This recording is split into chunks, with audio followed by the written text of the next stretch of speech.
Le projet Manger Bouger, c'était très important pour nous pour permettre aux enfants d'avoir une alimentation plus saine et ainsi de pouvoir mieux apprendre, mieux grandir et mieux bouger.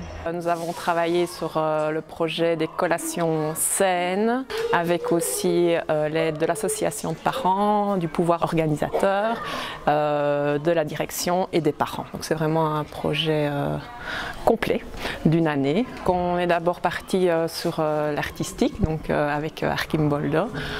Donc là, on a découvert qu'à partir des fruits et des légumes, on pouvait aussi faire des choses artistiques. On est parti dans chaque classe sur la pyramide alimentaire et alors on a instauré les collations saines. Donc chaque classe réalisait une collation saine pour tous les élèves de l'école. De là, on a fait un cahier relais. Le cahier relais, c'est un cahier que toute l'école a réalisé et qu'on a pu personnaliser. Il y a toutes les recettes que les élèves ont fait.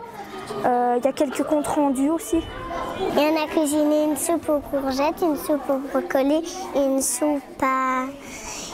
on a fait aussi la confiture avec du pain. Ils ont pu voir sur les emballages, décrire ce qu'ils mangeaient. Ils ont pu aussi voir avec les labels quelles étaient les collations du commerce équitable ou celles qui ne l'étaient pas.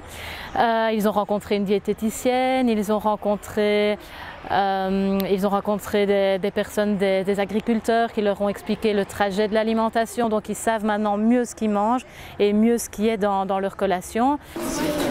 C'est quoi une bonne collation alors? En fait, c'est des fruits, et des légumes et aussi des choses qu'on peut aussi bien manger. Ce que je faisais déjà chez moi, c'était que avant je mangeais pas vraiment beaucoup de légumes. Maintenant je mange déjà plus. Et maintenant à l'école, j'essaye de prendre des fruits comme collation. On se rend compte qu'on a touché les enfants, mais c'est pas toujours facile de toucher les parents. Il y a beaucoup de parents qui travaillent. Et c'est vrai que le matin, c'est souvent vite, et donc c'est plus facile de prendre une collation emballée, de la mettre dans la boîte à tartines, que de préparer avec eux ou même sans eux. Donc ça, je pense que c'est une des difficultés. Malheureusement, justement, les parents ont pris les mauvaises habitudes et fatalement, les enfants, du coup, n'ont pas pris le sens du goût du fruit, par exemple, pour des collations, etc. Donc, moi, elle a eu beaucoup de mal à se mettre à manger des fruits. Voilà, ça a permis de changer beaucoup d'habitudes qui sont beaucoup plus saines pour tout le monde. Et maintenant, elle prend le plaisir à ce que je lui mette sa collation des raisins, des kiwis, des pommes. Concernant les parents, on a fait une conférence ici avec Monsieur Van Vlodorp sur l'alimentation. C'était bien manger pour bien apprendre. Et voilà, donc quelques parents sont venus, donc ça les a conscientisés aussi, mais je pense que une autre manière de conscientiser les parents aussi, c'est par leurs enfants qui reviennent à la maison en disant ce qui a été fait. Lors de l'exposition aussi, ils vont pouvoir découvrir ce qui a été fait, quelles sont les bonnes collations, quelles sont les moins bonnes collations, comment on peut faire pour essayer de mieux gérer son alimentation. Pour les petits, c'est très ludique, c'est beaucoup plus facile d'apprendre en faisant des recettes comme ça et en pouvant montrer aussi aux parents comment ils ont fait, comment ça s'est passé toute l'année à l'école. Ça m'a permis de prendre le temps avec elle, de pouvoir continuer tous les efforts des institutrices qui sont extraordinaires d'ailleurs et de lui expliquer que c'était très important au niveau des vitamines, etc.